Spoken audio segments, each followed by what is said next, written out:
Welcome to another episode of the Virtual Rehab Bros podcast, where I bro out with Dr. Kyle Richmond about how to grow your brand on social media, turn that into an online business, practice part time, work less, make more, yada, yada, yada. I think you guys are getting the point by now. But we're getting a little bit different on the topic today. Hopefully, this one will be more useful and more practical to the people out there, especially if you're just starting to learn how to use social media. Kyle, what are we talking about today? We're going to talk about ways to make your content better. So, a few tips here. We got three big important things. I'll give the overarching here is the hook, the time of the actual post, so how long it is, and then your transitions or how much you kind of jump back and forth. So, you're the expert on the hook. I want you to start with that and tell us your thoughts on the hook of a post. So we should start with the hook, is what you're saying? Mm-hmm. Let's start with the hook. I want to start there. I mean, yeah, it makes sense. So the hook is your first really 1 to, I would say, 3 seconds. I don't know who's still looking after 3. That's the very front of your content. Basically, it's your pitch to stop them from scrolling, to watch your content, and then hopefully they buy into the storyline that you're telling. So then they watch the full content and hopefully engage with it and send it, share it, do all that fun stuff to help the post grow. Actually, hooks has been something I've been working on a ton at the start of this new year, especially working with an editor now. I'm not gonna lie, I've been putting out some spicier hooks. I'm doing it for the people, just so we get some data points on what works, even if it pokes the bear on some individuals. But the goal is to stop them in their tracks so then they consume your content. I agree. Well, and the most important thing is, this can be a very overarching thing for the whole podcast, is people's attention spans, they suck.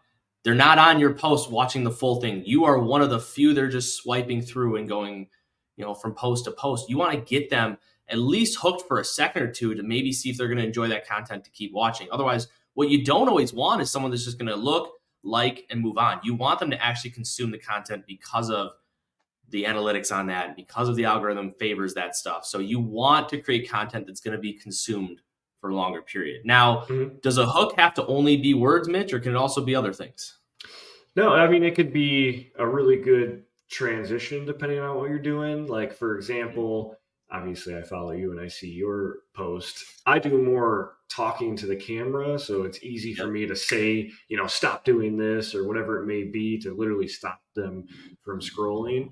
But with you could show a exercise or a stretch that they're like, wait, what's going on here? So you could do it visually, especially if it creates that curiosity. And then for you do more text on screen than any voiceovers or talking to the camera.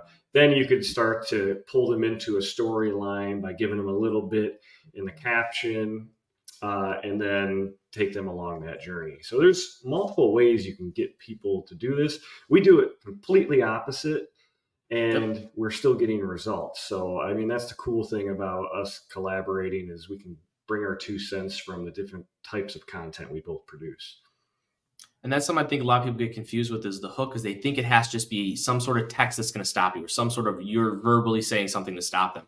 For me, it's I'm setting up some wild looking mobility, setup, and they're like, oh, okay, stop. What is that? Versus I don't just hit the camera, walk over there, put my foot in the band. You've already lost them. You want to get them right away to think, okay, this is something that's piqued my interest. I want to learn more. So it's visual, it's audio, it's reading something on a screen, whatever it is, but you don't want that then, which is going to go in our next topic, is the kind of time of this. You don't want that hook to be on the screen for 10 seconds.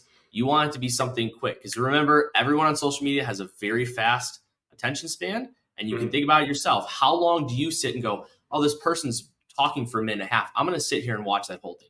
Half the time people take out their phones early in the morning. They want to consume a few pieces of content, be done. They're on the train, they're in the car, whatever it is. No one's really just sitting down for hours and hours watching everything on there. They want something relatively fast. So Yep, I you think gotta. we've covered enough on the hook. Go Yeah, ahead. the big thing is just you got to grab their attention. So if you show like a grainy shot of you doing an exercise with really no context, I mean, they're automatically swiping through that.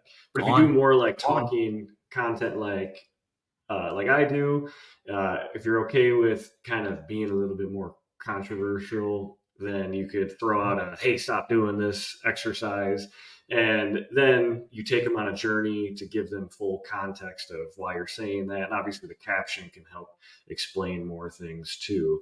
And then it's just you have good visuals. When I'm like, That's oh, one of my goals. Yep. I'm It's like, visual. wait, That's what's Kyle doing with his mobility today? I'm like, knees Mhm. rotate? Hell yeah, they do.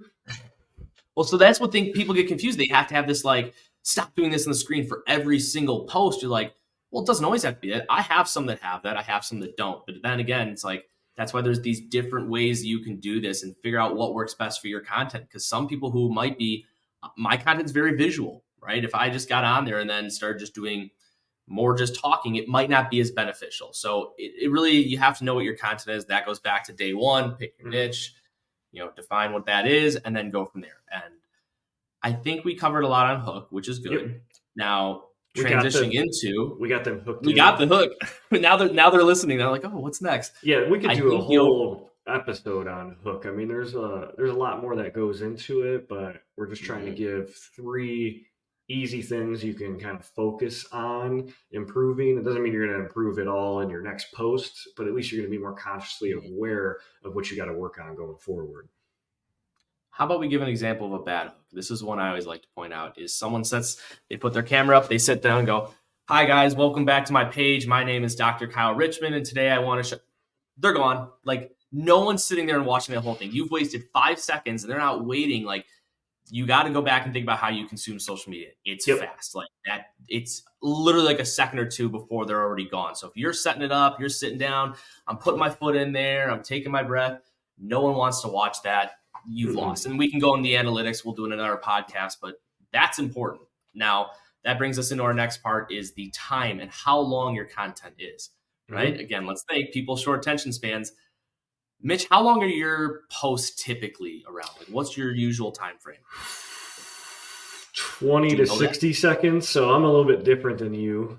Right. Because I do more talking to the camera, and that's automatically going to add more time. So that's why, for me, the hook is more important, just because I'm going to be explaining more. But even like today, my post was like 57 seconds. Still gets good engagement, but that's because I already built a following, and my followers are used to my kind of content.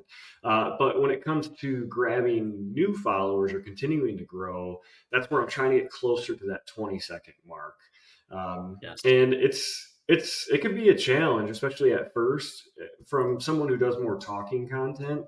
Like you feel it's almost like explaining something to a patient where you want to get ahead of any questions they're gonna ask, so you kind of try to answer all of them at once. But I'm learning on social media, you want to actually be a little ambiguous. I lost my. I don't know what that word was. Ambiguous? Ambiguous? We'll leave that in. We're not English experts by any means here. I literally just blew a flat tire. Where you almost want to leave some curiosity. So actually, if you shave time off of your post, instead of trying to answer everything at once, let the audience ask you questions that you thought you were trying to answer ahead of time. So that way in the comments, you can get more engagement and you can explain, further concepts of whatever the post was that you were posting. I think that's really important. A lot of people think their content has to be completely bulletproof. They've answered all possible questions. And if you try to do that, you're looking at a very long post trying to nip everything in the butt before someone might attack you for it. No, let them ask questions, let them engage. That's the whole point of this stuff. And that's why you'll see the contrast of what my posts are. My posts are no longer than 10 seconds. I shoot between 7-10 seconds. I've had some down to 6 seconds because I have quick digestible content. That's because my content allows for that, right? You have to determine what camp you're in. If you're doing talking head stuff like you do, Mitch, You don't want a 6-second video. You've got nothing across, and now they're like, that didn't give me any value. Mm-hmm. But then again, my stuff, it's quicker mobility-based things. I'm showing exercise. I don't want that being 45 seconds because it's just going to be very repetitive and they're going on. You're telling a story. I'm showing something visually. So some people try to mix and match those. They go, well, I'm going to do mobility stuff and I'm going to, just do 45 seconds of that. Okay, not going to work. I'm going to do talking head, but it's going to be like 8 to 10 seconds. Doesn't work very well. Maybe some, but not consistently over time. So all my stuff is very quick and digestible because I want them to get a few views in. Maybe they watch it a few times. They digest it really quick. They watch a majority of it. If I can get someone to watch 6 out of 8 seconds, metric wise, analytics, awesome. That's going to help me a lot, which again, we'll dive into that deeper. But the biggest thing is your time. People have very short attention spans. You want to try to capture that and then have your content, favor a shorter attention span. Yeah. And the concept is shorter is better. Now, it doesn't mean, like you said, my posts don't have to be 6 seconds, but we make totally different content styles. Mm-hmm. So shorter could still be 60 seconds. Say you shot a YouTube video that's 5 minutes long. How do you condense that same video or that topic into 60 seconds? So it kind of depends on where you're starting and what kind of content you're making. But shorter is always better, even if you're doing longer short form content like I am.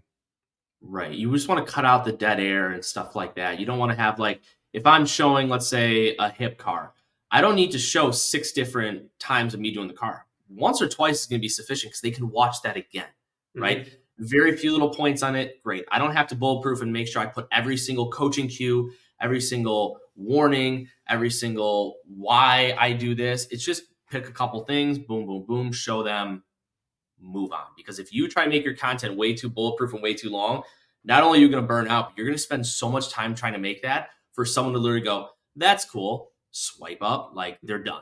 So you got to know how much time. And again, it's defining what kind of content you want and what your message is and what your brand is.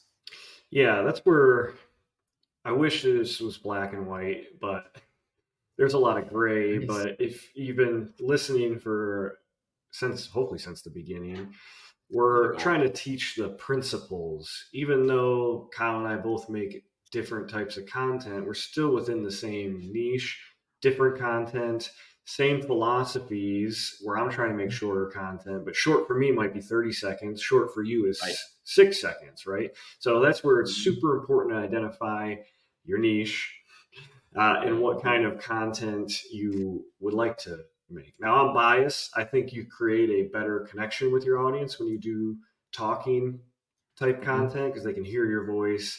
They can really identify if you're an expert or not, just because all of us window shop online nowadays. Not that we've talked, not that there's anything wrong with your content, but I just saw growth doing it the way that I do it. And then obviously you're biased by your own experience. But guess what? Right. It works. So as long as you're consistent and working on these 3 things that we're talking about today, you're going to keep getting better and you're going to see that growth that you're looking for. Speaking of... go ahead. Well, go ahead. Finish your thought. Well, I was going to say I'm biased because I've almost at the point now where do I not do a lot of talking head stuff because I'm still growing and I'm still getting these opportunities and brand deals and whatnot. I'm I almost want to do it the opposite just to show that it doesn't have to be people think you have to do this one thing. I've seen people blow up a lot more from talking head, but it all, it just depends. And go figure. I go to use my mics die. I had to get them replaced. They got lost in the mail. So maybe that's a sign to say I don't need to do it just yet. So yeah, I don't know. Maybe you guys will see a little more talking. Well, and that's the concept of if it's not broke, don't try to fix it. And we've talked about this in previous episodes. If you've been posting consistently for a while, say 3 to 6 months, and you're seeing minimal growth, say you got to 5 to 10,000 followers and it's just plateauing, that's where I might consider trying different styles because you might be doing a style that someone's got a bigger following in, so there's not as much of that market share. But if you make your own voiced content that's your own original content. So it's easier to build your own personal brand with people kind of hearing directly from you. I agree. All right, what was the next part? You were gonna say something. You moving on? Well, I was trying to transition Transition. us to number three. Yeah, we Amazing. have fun. We have fun here. I So love we got that. the hook. We got shorter is better. Number three is transitions. Okay. Now this could dive into so many different topics, but when we mean transitions, it's basically changing the frame in some way to where it's not just a still shot of how you recorded it from start to finish. You want to put maybe zooms. If you have a dead spot, if you're talking, make sure to do like a sliding transition into that next part of the content. Or for you, you're big on camera Camera angles, angles, right? which And a makes lot of people. Go ahead. it makes perfect sense for the type of content you produce, right? Because it's easy for me to transition by saying something different and maybe putting a Right. trigger word in there. But if you're doing more, not really still shots, but It's not non-talking as content, dynamic. Yeah. yeah, you have to build that dynamic aspect into your editing. And that's why I do that, because now let's go back. You get the hook to grab their attention. Well, how do you keep it? You have to keep switching it up and giving them new stuff to think about. And, if you look at any sort of media that's successful, commercials, how often is a commercial just one thing on a screen and just sitting there? They're jumping back and forth. They're changing. They're talking. Like, it has to have some dynamicness to it to keep you there. Because once I have you, I got to keep you. Just because I got a great hook doesn't mean I'm going to keep you because now I have a 30-second still of me just sitting here talking. That's super Mm-hmm. boring if there's no cuts, no captions, no overlays. You got to work on that. So for me, I do the 2 camera angles and I just use my iPhone and I record it here. I move it, I record it here, and then I cut them up to look like they're almost done at the same time. So one, you don't have to have 2 cameras to do that. Just do the one. Get different angles. One, it changes the background up a little bit. It changes what they see versus, I think a lot of people make the mistake is they'll do their shoulder car here, and then they'll just turn with the same angle and do it here. Well, it's the same background. It doesn't look as great, and I think that quick back and forth, and at the same time, I'm also changing the words at the same time. I use the 3-second rule for short form content. If every 2 to 3 seconds I can change either the picture, the camera angle, or the text on the screen, I have a higher chance of keeping something. Because I look at my analytics, if it's an 8-second video and I can get you to watch 6 to 7 seconds, that's great content for me versus you only watching 2 seconds out of 7. That doesn't help me. Yeah, and for your type of content, it's easy to get more replays, especially when it's that shorter content. So you love doing the 2 camera angles. I'm a big proponent to it. Obviously, I don't shoot the same content, so it's not as important for what I produce.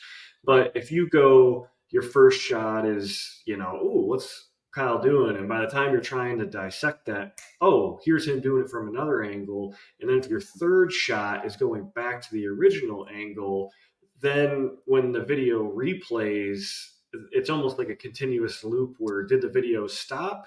So it could get your replay rate up, which then is total time watching goes up, which then obviously plays a role in the algorithm when it comes to how much people are engaging. Which we can always dive into that another time. But the most important I was gonna say it's hard. It's hard not to go we into can the go down the weeds. rabbit hole.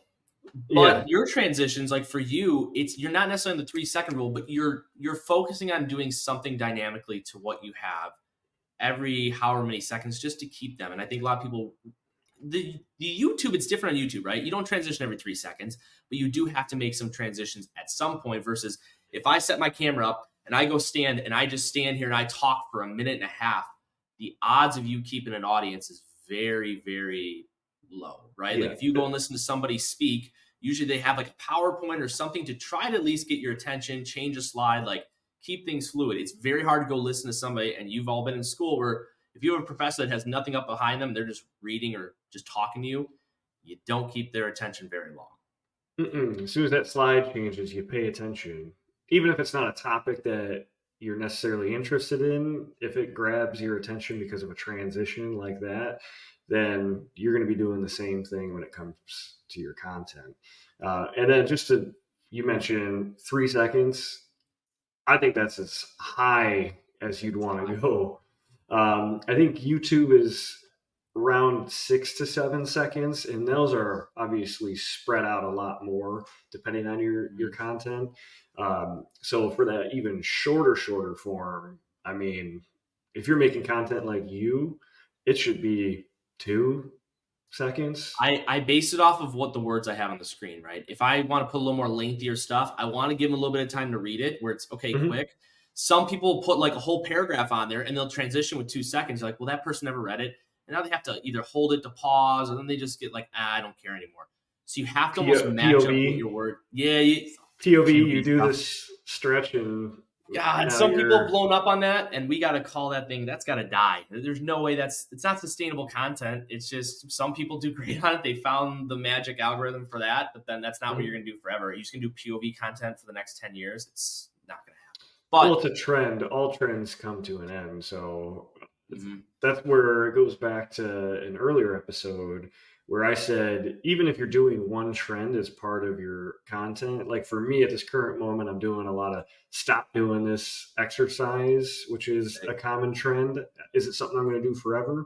Probably not. I mean, things evolve, but that's where you should try to mix in, speaking of uh, three different types of content, especially if you're doing more my style of content.